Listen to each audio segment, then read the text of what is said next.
right, so how are you today, Bennett? Good. It's an amazing opportunity to be here with you and with Girls of a Feathers to be able to discuss ruffling feathers. I think that we've sort of lost that touch about, changing the narrative. So it's a pleasure to be able to have this conversation today. All right, and it's my pleasure as well. So we'll dive right into the first question. Can you just tell us a little bit about yourself and the work that you do? Sure. In terms of advocacy and ruffling feathers, I think this started with the National Youth Council, back in the, I should say maybe late mid-90s. So my journey in terms of advocacy started with the National Youth Council and working with young people and really exploring advocacy and advocating for issues that concern, young people in the country and ensuring that young persons could have really explored their full potential.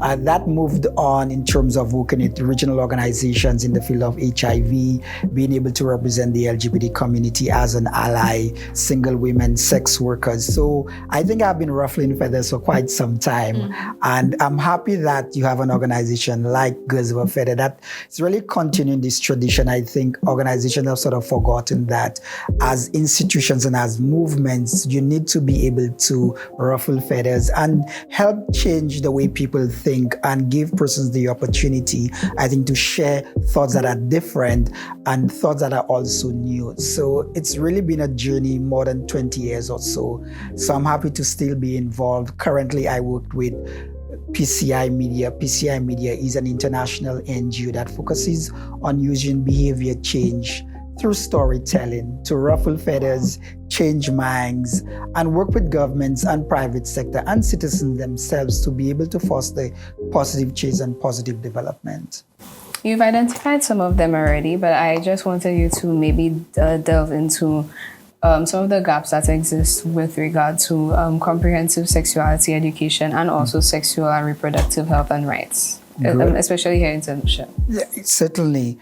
I think even before the conversation about comprehensive sexuality education and the gaps that exist, I think one of the major gaps is understanding that it needs to happen. That the conversation needs to happen.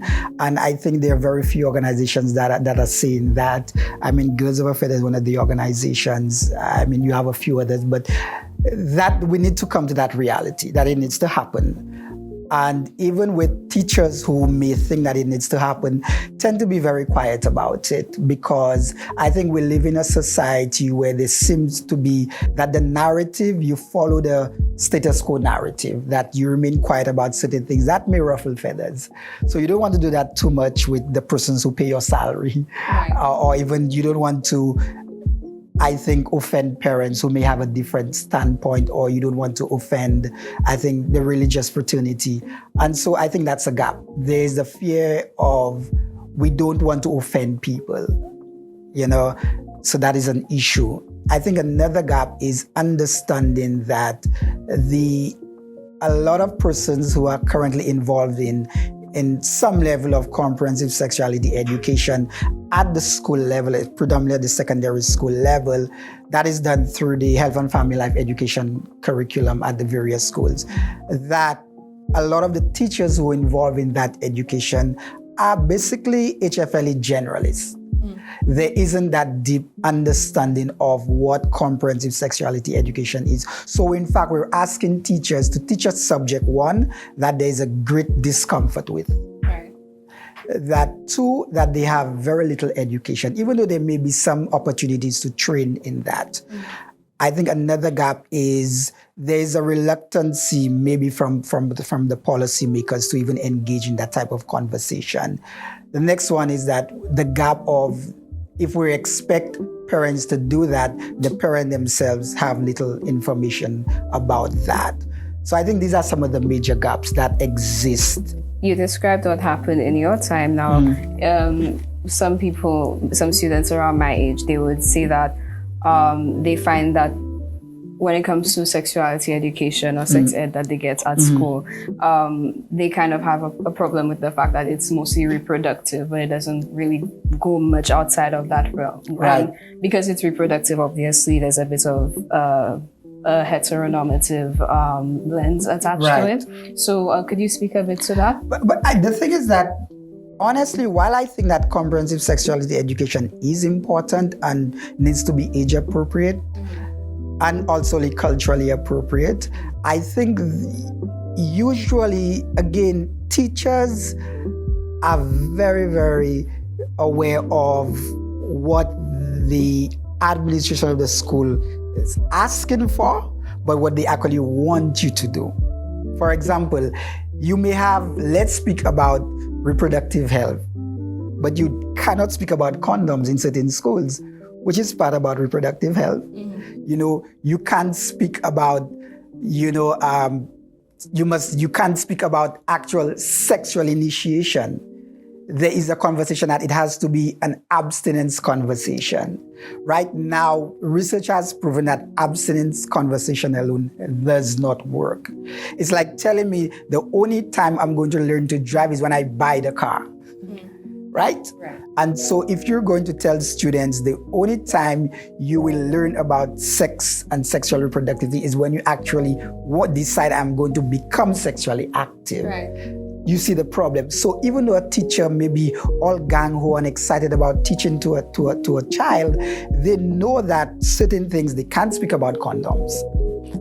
They can't speak about something, they must speak about abstinence. And so all of those hindrances, even if you have a teacher that's excited about the topic, they answer back to the administration and they answer back to the Ministry of Education and they answer to the religious facility and they answer back to the PTA and to parents. So sometimes it's rather difficult for that teacher to be with. And even when you go in as an educator into a school, some schools say, hey, you can't speak about certain things because of the school environment, because of the religious concepts, those sort of things, or what the ministry may be discussing at that time.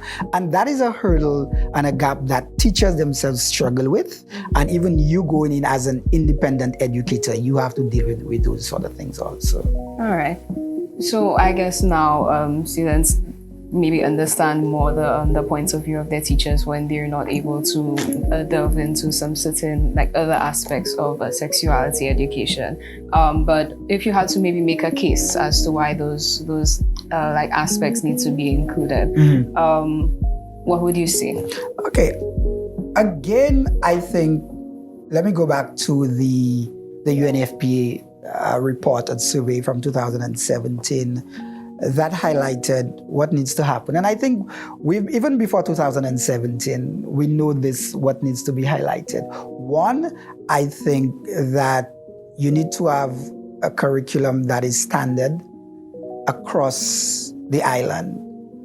When I'm saying that is that if I'm in one secondary school, the information that this teacher gives must be the same information that the teacher in the other secondary school gives. That is one thing.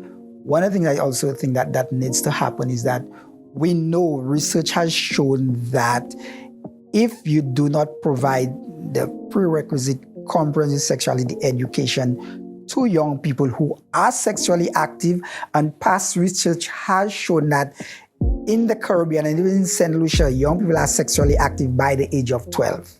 The average young woman has been exposed to some level, sadly, some level of sexual initiation by the age of 12, right?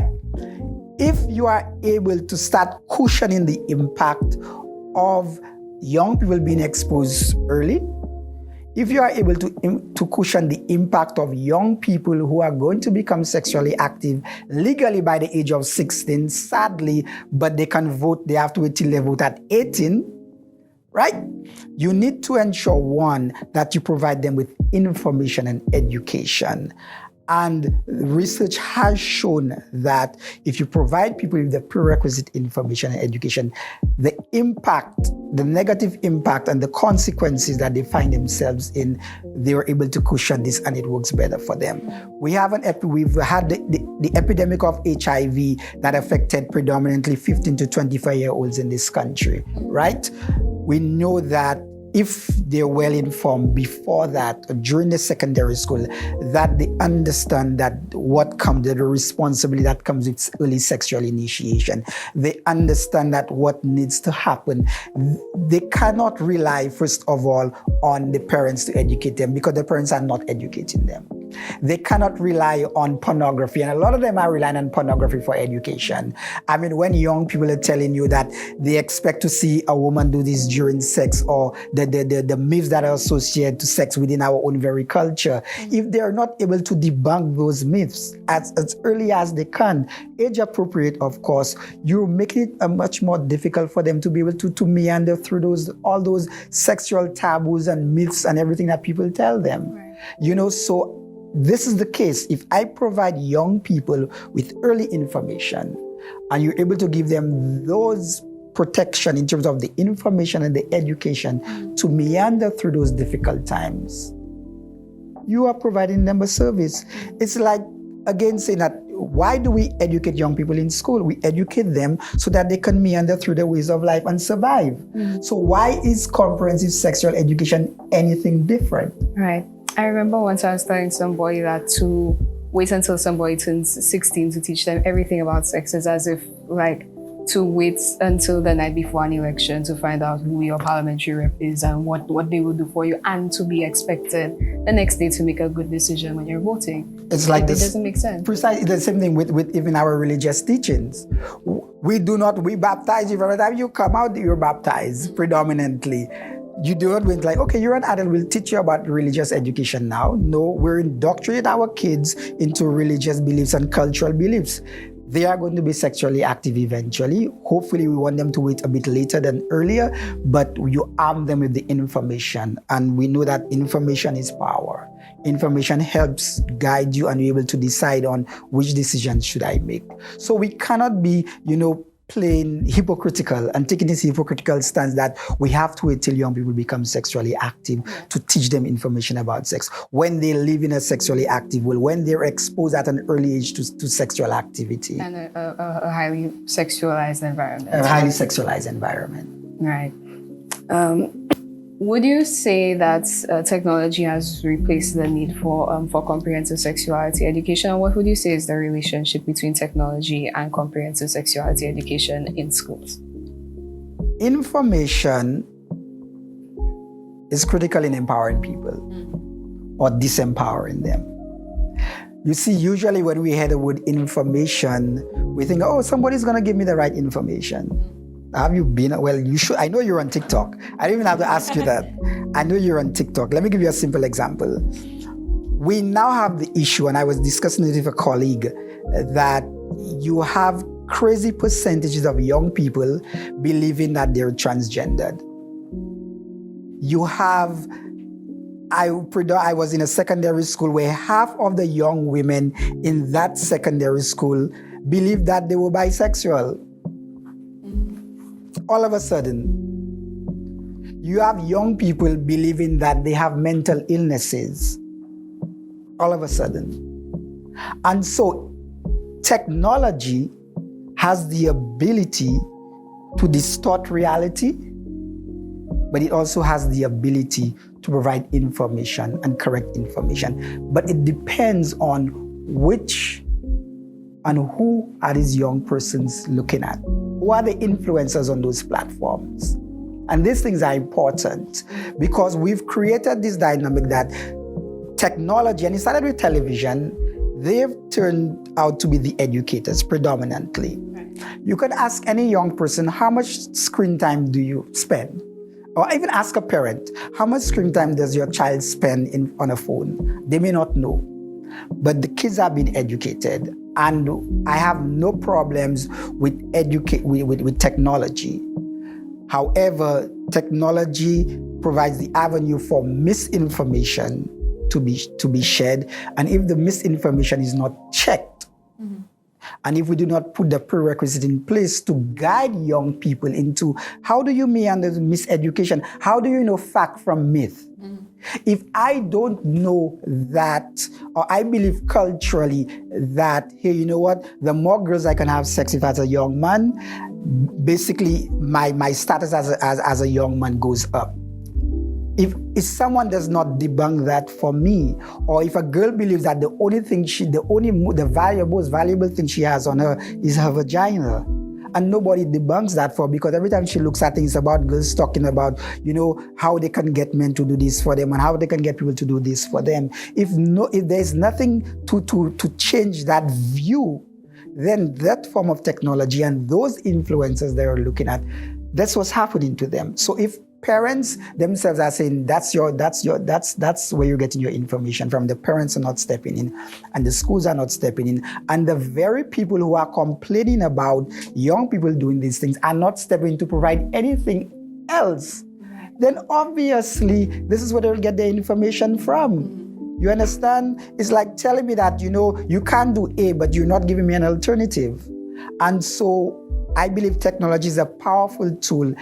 If we're going to educate young people about comprehensive sexuality education, it can be used, but we need to know how to use it, because there are people who are offering the opposite and they're doing it damn well.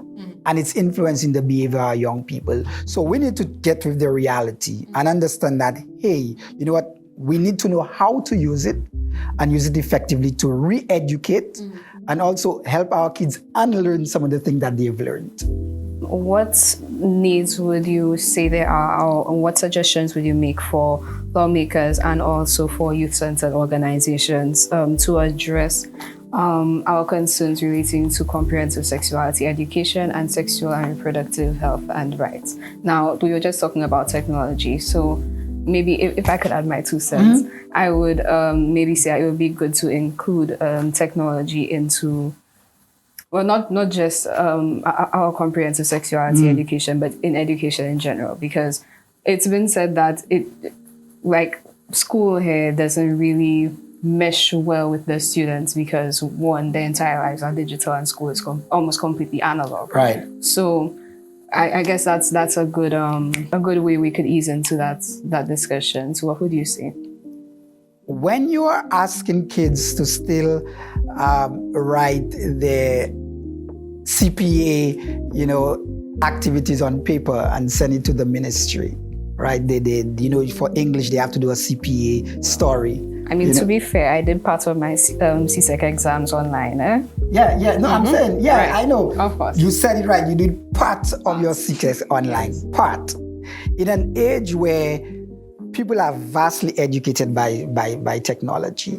But I think you said it. It's that we need to understand, first of all, how technology could benefit, education. I'm not saying that we know, but are we willing to start investing in the technology too? So I think there needs to be a level of investment in the technology and proper investment. If you're going to give a child a tablet to encourage the education, that tablet must be of a certain level and a certain quality. Don't give me a tablet just to say you give me a tablet. That is very important. Okay. That is very important. So there needs to be an investment in I think, technology. And that's one thing.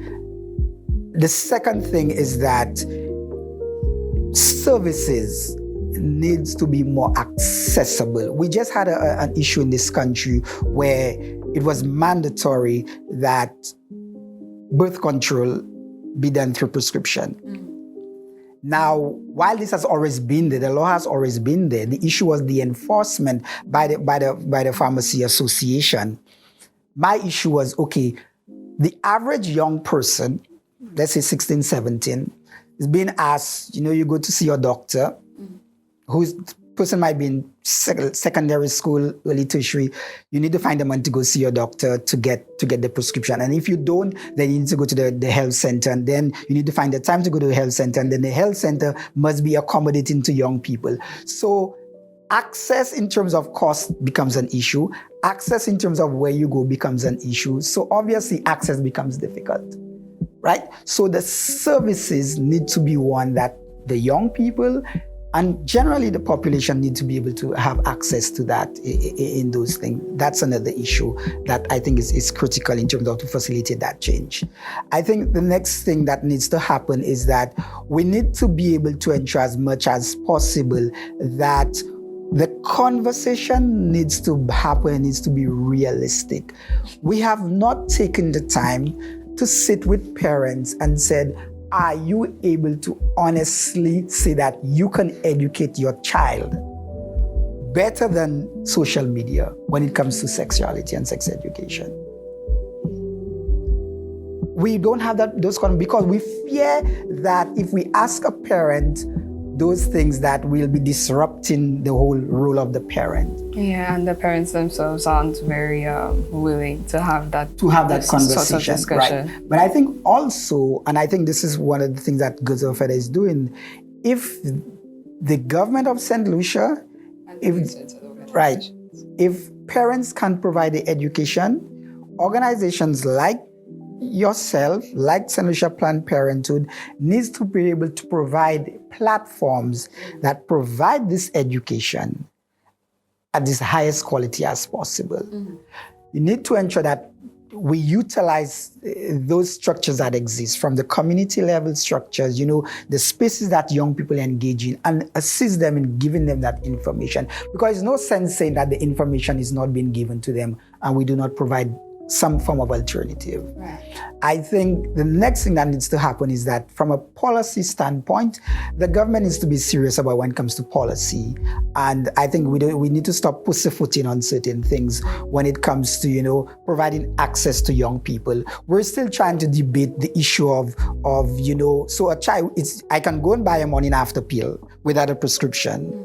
Because it's categorized differently underneath the pharmaceuticals. However, I need the prescription to go and get the birth control pill. So we need to look at the policies and ask, some of those policies archaic, or is it that we need to make the places that distribute those sort of pharmaceuticals, are they safe and are they engaging those who come into conversation that will also assist them in making the right decision? Mm-hmm. So I think these are some of the things that needs to happen. But at the end of the day, I think what your organization is doing, we need to be open and say that, hey, you know what?